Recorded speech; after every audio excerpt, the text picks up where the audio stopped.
It's Sly from Colourful Radio. I'm so pleased to say that finally, somebody who I've wanted to interview for a little while, he's on the line with me right now. The Yes, man sir. goes by the name of Lovell. Lovell, welcome to Colourful Radio. Oh, yeah, thanks for having me, sir. Ah, Appreciate it. you know, it's a real pleasure. It's a real honor, and it's a real pleasure. Same Loving, here. yeah, loving your music. Absolutely loving your music.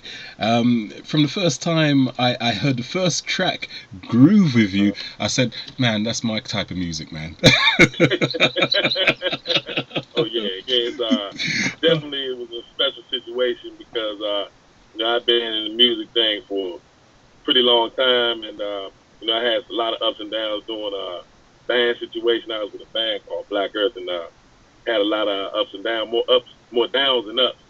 And then brother named Mike Anderson and Ronald Wood, who actually produced Groove With You, came out of nowhere seemingly, and the rest is history.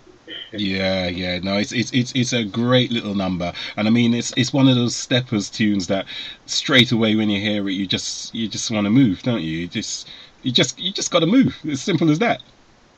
Without question. Yeah, yeah. So tell us a Yes, little bit sir. about you now, Lavelle, the person Lavelle. Music, something you've always wanted to do, something you've always done from growing up, from very young. Yes, yes. Since 1986, started when I was a young teenager with this band called Private Affairs.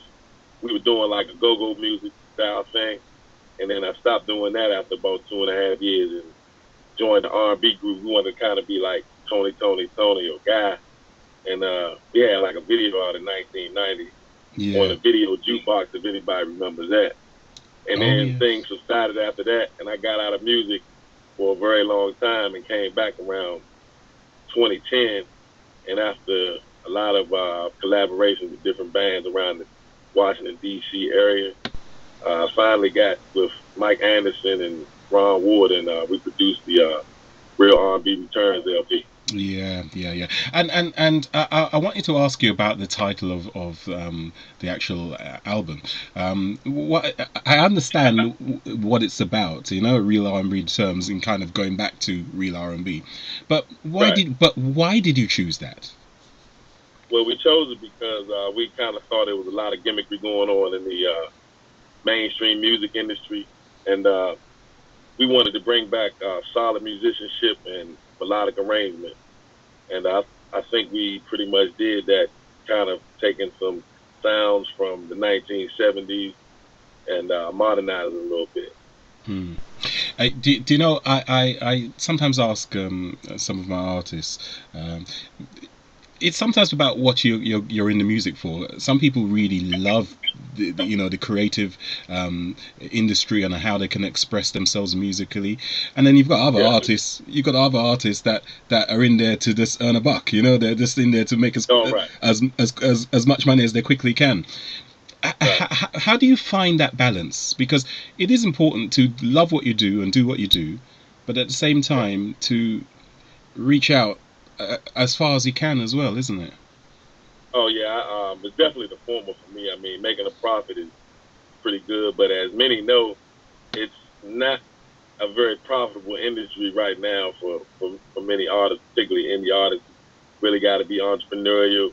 You got to be innovative and creative in your money making tactics while not bastardizing the art form. Mm. But I really enjoy music to the fullest. Really makes my day, and I write songs every day in my head whenever a melody comes to me, which is quite frequently, Yeah, and I enjoy it. I enjoy it eternally. yeah, no, no. I mean, that's a fantastic answer. It really, really is. Just tell us now, because there is a collaboration on the album. Because I checked Yes, out the tracks on the album, and yes, is that pronounced Low? Loe. yes. Low, Low, right? Okay. So who's Low? Who's Low? Low is actually my beloved son. Oh He's wow. yeah, he's very I guess he's the best kept secret in my opinion in the DMV, what we call it, the Washington D.C. metropolitan area. And there's no nepotism involved. I Yeah, mean, if yeah. he wasn't good at it, I wouldn't put him on the project. But he's very skilled at lyricism, and the song "Foolish Music" turned out to be a masterpiece. Yeah. Yeah. No, well, Yeah. I absolutely love that. Father and son, I absolutely love that. I think it's a good, it's a good role model, isn't it? It just looks good, doesn't it? It just looks good. It feels good. He was once a basketball player in high school and college, but his passion, he played because he could, but his passion was always music. And I realized it one time when he was watching this hip hop cypher on BET, and I said to myself that that's what he really wanted to do. And as he continued to improve, I was more than happy to ask him to collaborate with me on the album. And we have some future projects in the works. Wow, that's amazing. Love that one. Kind of, it kind of rekindles a Eddie and Gerald Levert kind of thing, like, you know what I mean? It kind of has that little touch to it, you know, which is a fantastic feel. It really is.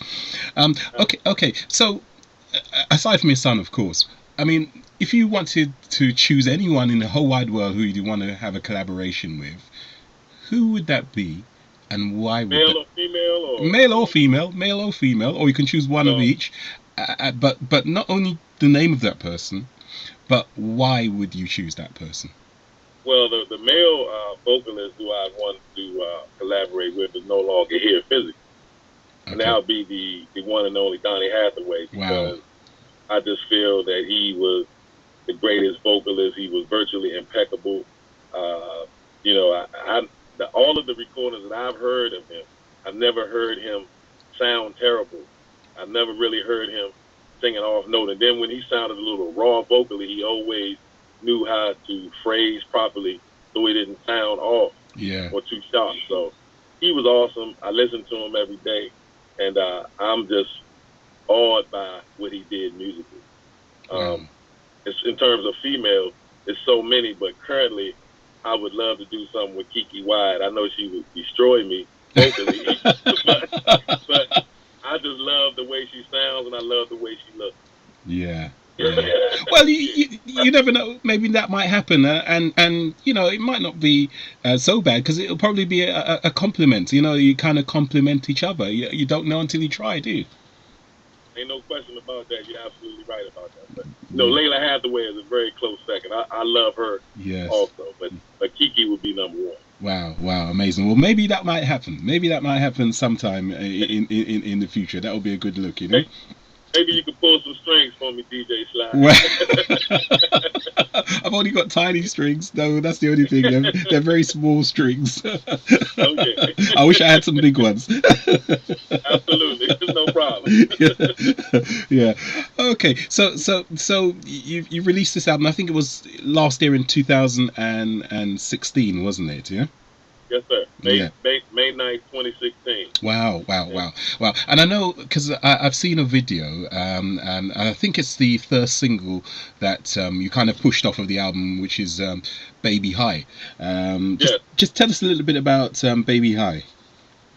Baby High is just a circumstance where a brother is just trying to get the attention of a beautiful young lady, and the voluptuous lady you see in the video is a model named Cream the Dream. and it's important, as you say that there, it's important that I should direct all my listeners to go and take a look at that video. It's important.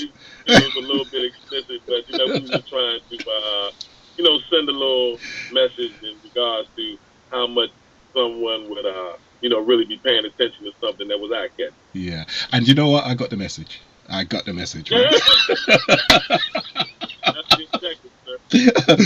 Just tell the listeners your website so that they can hit that up, because that's important. Oh, no doubt. It's Lovell. That's Lovell. Real R, the letter R, the letter N, the letter B.com. That's LovellRealR&B.com. Yeah, and of course you can find out all about yourself, your music, what you're doing in bits and pieces, and including that video as well. For sure. Okay. All right. So tell us now. I mean, it's probably a hard question. Sometimes maybe it might be a hard question what I'm asking, but 14 tracks on the album, which I'm seeing here. Which is kind of your favourite?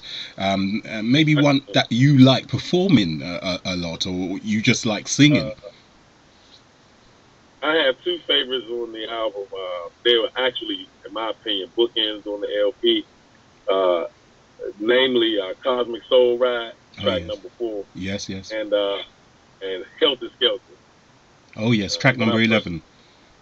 Absolutely. The good brother Mike Anderson, those we were getting down to the last few tracks of the album, and he had got a new, I guess, gadget regarding the recording process, and he was really giddy about it. And it seemed like more and more of his creative juices started to flow once he got the gadget, because the album was really good in our opinion before those two tracks were ever established. But once he displayed those, I wrote those two tracks in a matter of minutes, because I was feeling the groove so much that they were done in moments. Wow. That's and sometimes it just works like that, doesn't it? Sometimes you just get that inspiration, things just come to you, and it just flows, isn't it? Oh yeah, like I said, I run out of superlatives.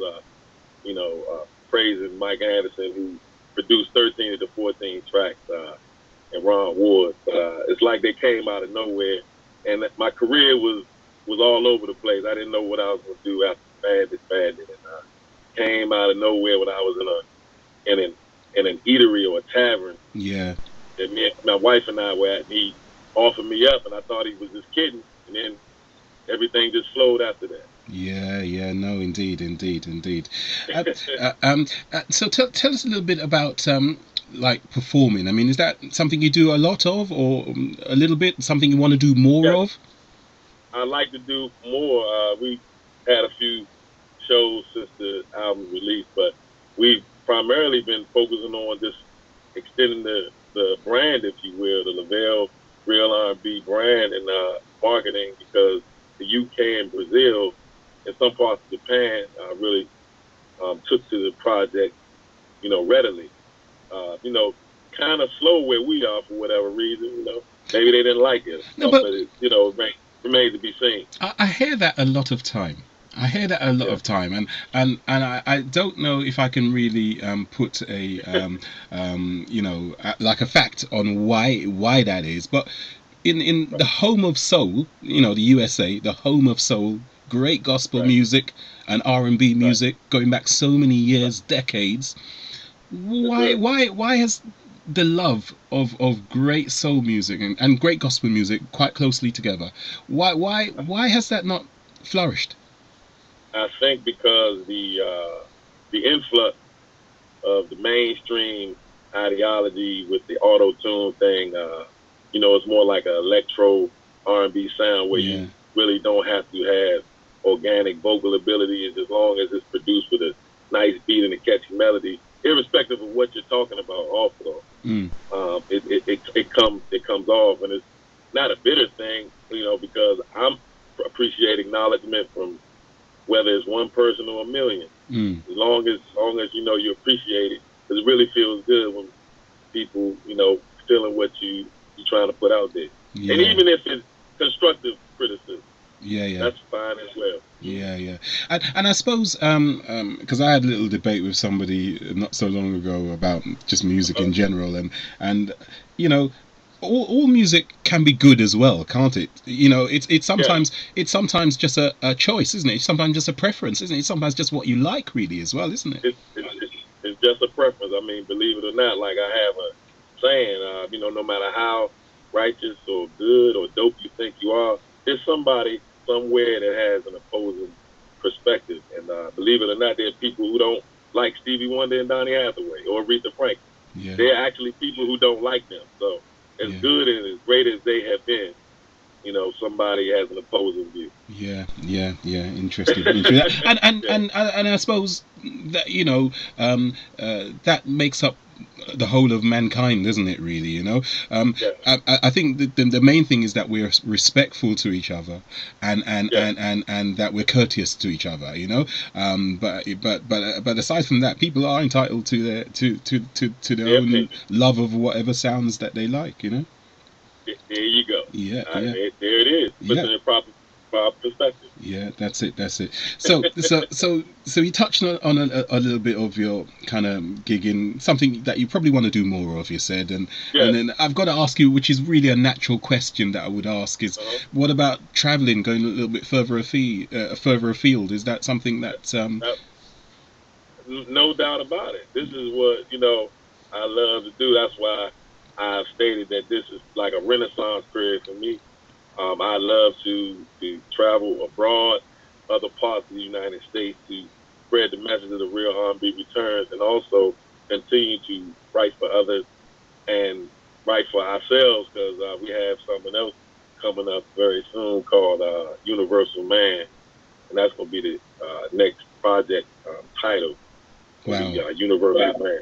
And I don't know if you're aware, we were also, you know, I guess we were featured on the Luxury Soul 2017 by Ralph D. Is I guess his annual Yes. compilation project, and Groove with You, one of your favorite songs, Yeah. Yeah. was chosen to be on there among with other great artists as well. So it's Yeah. really been a nice ride the last year and a half. Yeah. No, it's a good look. It certainly is a good look. And Yes, sir. long may that continue. Oh, absolutely. I just feel the momentum because, like I was saying earlier, I've had a lot of peaks and valleys, but most of them have been valleys. And Yes. in terms of the music thing, and ever since I've collabed with, Doghouse Multimedia Group, it's been outstanding. Mm. The success that I've had in my at this stage of my life is really mind-boggling. Yeah, yeah, yeah. Well, in the UK, I mean, I can speak for the UK, Yeah, and London as well. And I know we love our music here, especially our soul music. yes, We just love it. We cannot get enough.